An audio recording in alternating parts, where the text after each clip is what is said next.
नमस्कार स्टूडेंट, देखिएगा अपनी एक्सरसाइज चल रही है 8वीं और 8वीं एक्सरसाइज के हमने बेटा प्रश्न करवा दिए हैं 15। अब देखिएगा आपका 16वां प्रश्न देखिए और बेटा आपका 16वां प्रश्न है, ध्यान से समझना।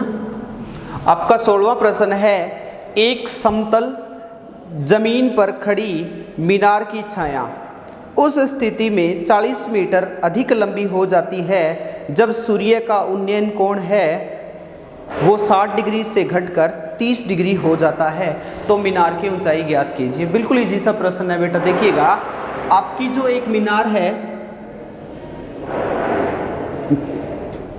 आपकी एक मीनार है AB और यहाँ सबसे पहले इस मीनार से यहाँ एक बिंदु का उन्नयन कोण है वो कितने डिग्री बन रहा है, यहाँ 60 डिग्री। बिंदु C से इस मीनार का उन्नयन कोण है वो 60 डिग्री बन रहा है और यह कोण अगर इस बिंदु C से 40 मीटर दूर तक जाएंगे यहाँ तक, अर्थात बिंदु D तक आते हैं, तो आपका उन्नयन कोण है वो 60 से घटकर कितना हो जाएगा, 30 डिग्री। अब सुनो बेटा, पहले थोड़ा ध्यान से समझना। अपन जैसे कि ये वाली मीनार है, मीनार के जितना नज़दीक जाएंगे तो सीधी सी बात है अपने को आंख से ज़्यादा ऊपर देखना पड़ेगा और ज़्यादा देखेंगे तो एंगल क्या होगा बेटा, बढ़ेगा। और जितना हम दूर जाएंगे तो एंगल घटेगा। तो यहाँ इस प्रश्न में आप ये मत कंफ्यूज होना कि सर ने यहाँ 60 लिखा, 60 तो यहाँ भी हो सकता है, यहाँ 30 हो सकता है। नहीं, ऐसा कभी नहीं होगा, क्योंकि बेटा जब हम जितना नज़दीक जाएंगे तो अपने को ज़्यादा ऊपर देखना पड़ेगा और ज़्यादा ऊपर देखेंगे तो एंगल बढ़ेगा और जितना हम दूर जाएंगे तो एंगल घटेगा। अब बेटा देखिएगा कि ये आपकी मीनार है AB और यहाँ से एक बिंदु C से इसका उन्नयन कोण है 60 डिग्री। जब यह 40 मीटर की दूरी पर जाता है तो आपका उन्नयन कोण 60 से घटकर कितना हो गया, 30 डिग्री। अब अपने को इस मीनार की या इस स्तंभ की क्या निकालनी है, ऊंचाई। तो मैंने क्या मान ली बेटा, H मीटर। स्तंभ की ऊंचाई मैंने मान ली H मीटर। अब यहाँ आप देखिएगा, सबसे पहले समतल पर खड़ी मीनार AB है, वह मीनार के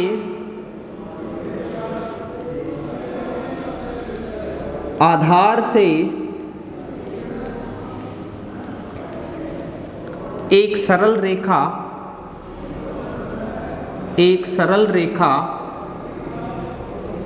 मीनार के आधार से एक सरल रेखा AD है, जहां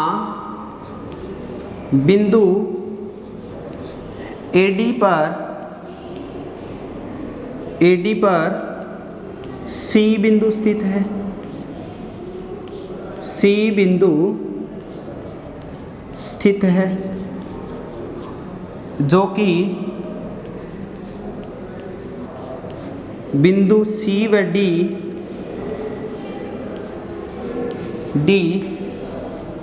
मीनार के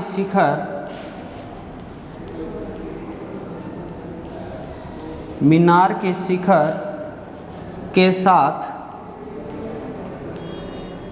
उन्नयन कोण बना रहे हैं। ये प्रश्न में जो दिया गया है मैंने वही लिखा है, उन्नयन कोण बना रहे हैं। क्या बना रहे हैं बेटा, उन्नयन कोण बना रहे हैं। अब यहाँ आप देखिएगा, जहाँ ये दूरी मैंने x मीटर मान ली, जहाँ मैं लिख देता हूँ, जहाँ माना या लिख देते हो माना मीनार की ऊंचाई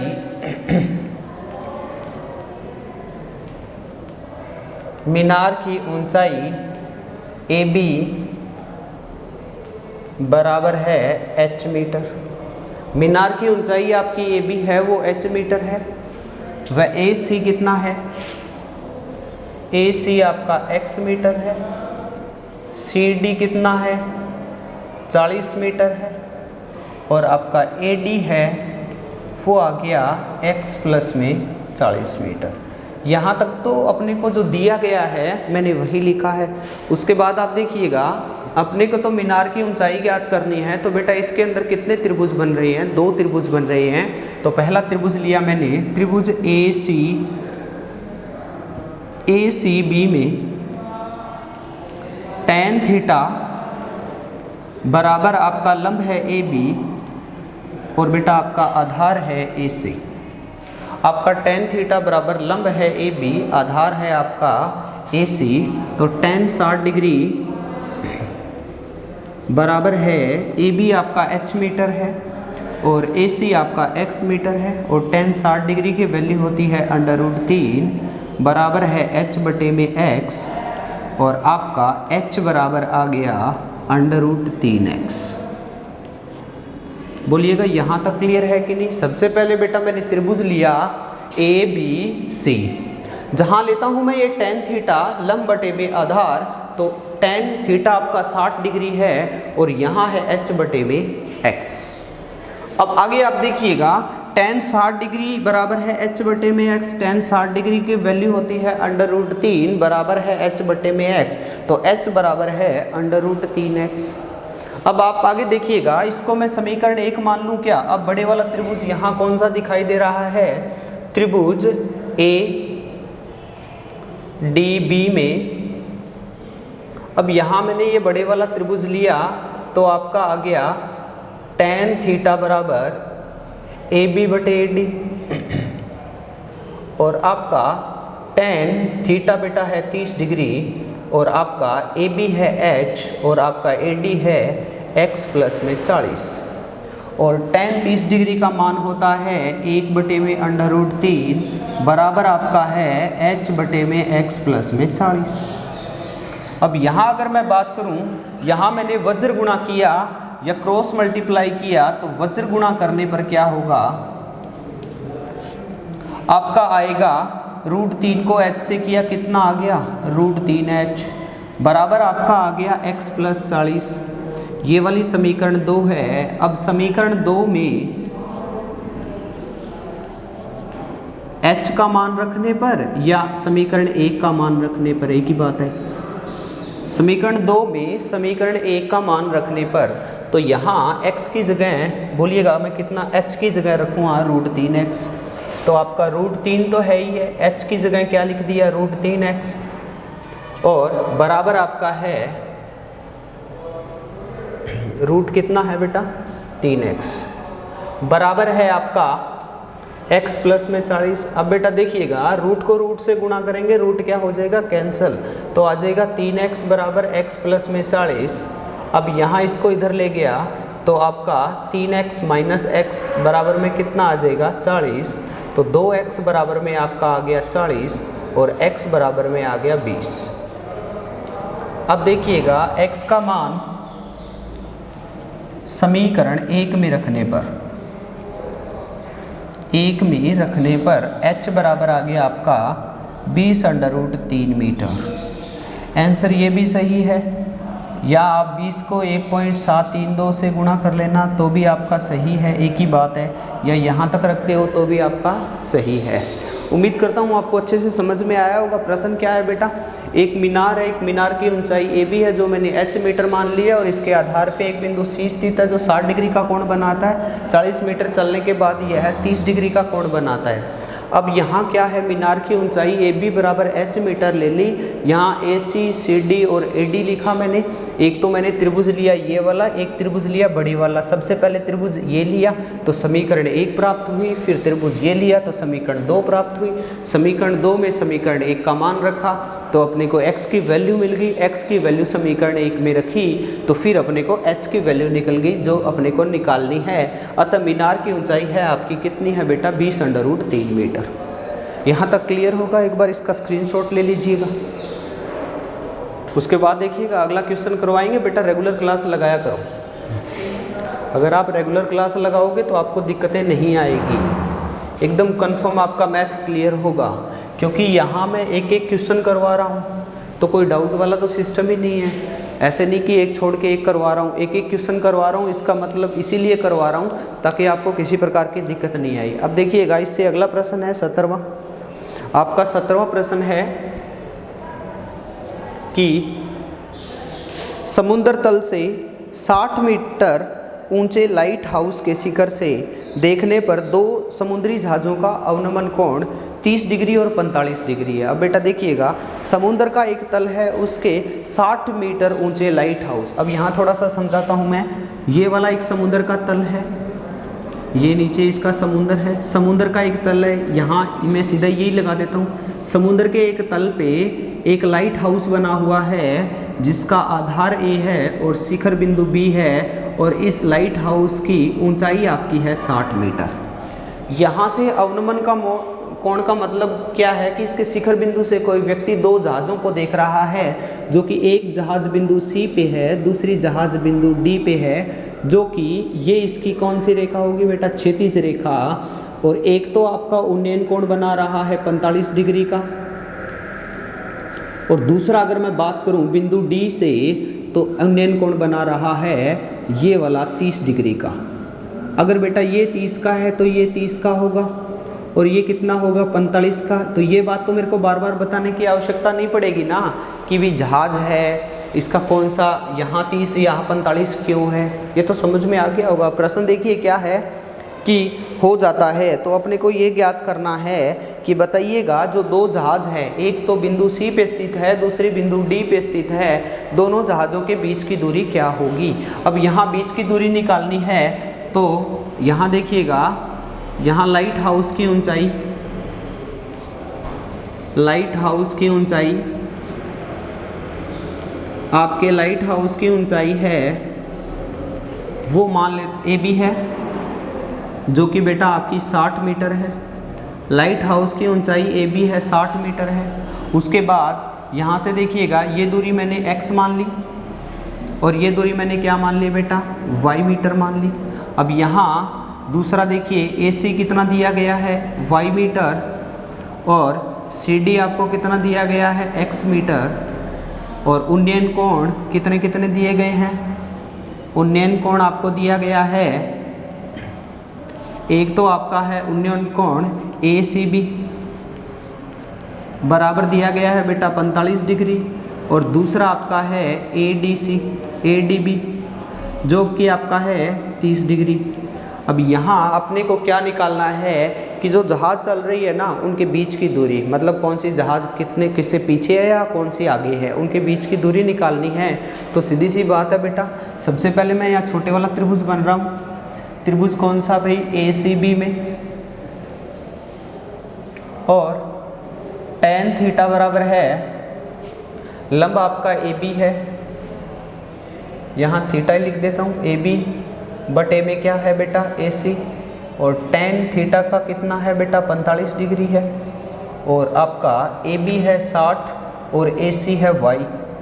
tan 45 का मान 1 होता है 60 बटे में y, तो y बराबर में आ गया 60 मीटर। फिर मैंने पूरे बड़े वाला त्रिभुज लिया, तो आपका है त्रिभुज ए डी बी, बड़े वाला त्रिभुज क्या है, ए डी बी में फिर मैंने लिया tan 30 डिग्री बराबर में आपका है ए बी बटे में ए डी, और यहाँ tan 30 डिग्री की बात करूँ तो मान होगा 1/√3 बराबर है ए बी कितना है 60, और आपका ए डी है x + y, तो x + y = आ गया आपका 60√3 ये वाला। अब देखिए समीकरण 1 लिखता हूँ। समीकरण 1 में y का मान रखने पर, समीकरण 1 में y का मान रखने पर, तो x + में 60 बराबर है 60√3, तो x बराबर में है 60√3 माइनस का 60, फिर 60 कॉमन ले लिया, आपका बच गया √3 - 1, तो आपका आ गया 60 × √3 का मान होता है 1.732 माइनस का 1, तो आपका आ गया 60 × 0.732, और इसको आप मल्टीप्लाई करना 6, 0 का 0 आ गया, 6 दूनी 12, 6 ती 18 और 1 19, 6 7 42 और 1 43। तो आपका आ गया पॉइंट कितना छोड़ दें बेटा, यहाँ से 1 छोड़ दें तो आपका कितना आ गया, ये 43 पॉइंट समथिंग आ गया। कितना आ गया बेटा आपका, आप निकाल सकते हो, इसकी टोटल लेंथ ऊंचाई आ गई 43.92। इसको मैं ऐसे भी तो लिख सकता हूँ ना कि 43.92 मीटर। तो दोनों जहाज़ों के बीच की दूरी, दोनों जहाज़ों के बीच की दूरी, जहाज़ों के बीच की दूरी 43.92 मीटर है। पॉइंट है बेटा यहाँ, एक बार फिर से रिपीट करता हूँ, सुनना ध्यान से, बिल्कुल इजी सा है, सारे प्रश्न एक जैसे हैं। अब सुनिएगा क्या था कि आपको यहाँ एक लाइट हाउस दिया गया है, ये वाला समुद्र का एक तल है और ये वाला एक लाइट हाउस दिया गया है। अब यहाँ देखिएगा, इस लाइट हाउस की जो हाइट है वो आपकी 60 मीटर है और लाइट हाउस के शिखर से कोई व्यक्ति है वो 2 बिंदुओं को देख रहा है, जो कि एक आपकी जहाज़ बिंदु सी पे खड़ी है और एक कौन से पे खड़ी है, बिंदु डी पे। जब वह यहाँ बिंदु बी से सी की तरफ देखती है तो अवनमन कोण 45 डिग्री है और बिंदु डी की तरफ देखती है तो अवनमन कोण कितना है बेटा, 30 डिग्री है। अब आगे प्रश्न क्या है कि आपको ये ज्ञात करना है कि दोनों जहाज़ों के बीच की दूरी क्या है। मतलब एक जहाज़ बिंदु सी पे है, दूसरी जहाज़ बिंदु डी पे है, इनके बीच की क्या निकालनी है भाई, दूरी निकालनी है। तो ये वाला मैंने y मान लिया और ये वाला मैंने क्या मान लिया, x। तो टोटल AD कितना हो गया, x प्लस वाई। उन्नयन कोण आपके 45 डिग्री और 30 डिग्री है और यहाँ उन्नयन नहीं बेटा, यहाँ अवनमन कोण होंगे और आपका जो टोटल हाइट है लाइट हाउस की वो 60 मीटर है। अब उसी तरह मैंने इस छोटे वाला त्रिभुज लिया ACB में लिया tan थीटा बराबर AB बटे AC, tan थीटा बराबर 60 बटे वाई, तो एक बराबर है 60 बटे वाई, वाई बराबर आ गया 60 मीटर। और दूसरा ADB में लिया, बड़े वाले त्रिभुज में लिया ADB में, तो यहाँ भी मैंने लिखा tan थीटा बराबर है AB बटे में AD, तो tan थीटा कितना है, 60 डिग्री बराबर है। आपका कितना आ गया, ये 30 वाला था, tan 60 डिग्री, दूसरा है 30 डिग्री, सॉरी 30 डिग्री आ गया AB बटे AD, तो 1/√3 बराबर 60 बटे x plus Y. Cross multiply किया मैंने तो x प्लस वाई बराबर आ गया 60√3। ये वाला समीकरण एक है, एक में y का मान रखा तो अपने को किसका मान प्राप्त हो गया, यहाँ x प्लस में 60 बराबर 60√3, 60 को इधर ले गया प्लस से माइनस हो गया, इन दोनों में कॉमन 60 है, 60 कॉमन लिया, √3 माइनस 1 बच गया और √3 की वैल्यू होती है 1.732 माइनस का 1, तो 60 इंटू में 0 पॉइंट है यहाँ बेटा, गलती मत करना कि 0 पॉइंट, क्योंकि 1.732 में से एक गया, आपका बच गया 0.732, तो आपका आ गया, टोटल करेंगे 43.92, अर्थात दोनों जहाज़ों के बीच की दूरी आपकी है 43.92 मीटर। उम्मीद करता हूँ आपको अच्छे से समझ में आ गया होगा। बेटा देखिएगा, इनको आप है ना क्वेश्चनों को, अगर आपको उन्नयन कोण पता है, अवनमन कोण पता है, इनके एंगल पता है और प्रश्नों की अगर आप लैंग्वेज समझते हो तो आपको दिक्कत नहीं आएगी, क्योंकि ये वाले प्रश्न सारे एक जैसे हैं। किसी में उन्नयन कोण निकालना है, किसी में अवनमन कोण निकालना है, किसी में ये दे दिया ये निकालना है, ये निकालना है, किसी में ये देंगे, किसी में एंगल निकालना है। तो ऐसे क्वेश्चनों को अगर आप जितनी ज़्यादा प्रैक्टिस करोगे ना उतना ही ज़्यादा आपको आएगा, ठीक है ना। तो इनकी आप प्रैक्टिस करना और जितनी मैं क्लास लगाता हूँ आप क्लास रेगुलर लगाया करो। और फिर भी बेटा अगर किसी बच्चे को कोई डाउट आता है ना तो आप कमेंट बॉक्स में डाल दिया करो, मैं आपको सोल्व करवाऊँगा एक एक्स्ट्रा क्लास लेके। बट कमेंट बॉक्स में आप तभी डाल पाओगे प्रश्न जब आपकी प्रैक्टिस लगातार हो। तो आप ना आधा घंटा 15-20 मिनट 25 मिनट की क्लास होती है बेटा, आप रेगुलर कोशिश किया करो। बस आपका काम ये नहीं है, आपका इतना ही काम है, आपको आधा घंटा रेगुलर क्लास लगानी है। आप अगर रेगुलरिटी से चलोगे ना तो मैथ आपको अच्छे से समझ में आएगा। ऐसा नहीं भी एक दिन तो आपने कर लिया फिर 2 दिन बाद 4 क्लास लगा दी फिर 1 क्लास लगा दी। अगर आप ऐसा करोगे ना तो आपको पढ़ने का इसमें ऑनलाइन का कोई फ़ायदा नहीं है। इसलिए अगर आपको ऑनलाइन अच्छे से पढ़ना है, देखिएगा मजबूरी है अपनी ऑनलाइन पढ़ने की वर्तमान स्थिति को देखते हुए, तो अगर आपको ऑनलाइन को अच्छे से पढ़ना है तो आज से रूटीन बना लीजिए कि मेरे को तो 6 से 7 बजे के बीच में है ना ये आधा घंटा मैथ को देना है। या पौन घंटा मैथ को देना है। तो बस आपका इतना ही काम है, एक अच्छा सा रजिस्टर लीजिए और जितना मैं करवाता हूँ वो का वो आप उतार लीजिए, उसके बाद रफ कॉपी लीजिएगा, उसमें काम कर लीजिए, आपको दिक्कत नहीं आएगी बेटा, मैं गारंटी देता हूँ। बट आपका काम ये रेगुलर होना चाहिए, ठीक है ना। थैंक यू और नेक्स्ट कल करेंगे।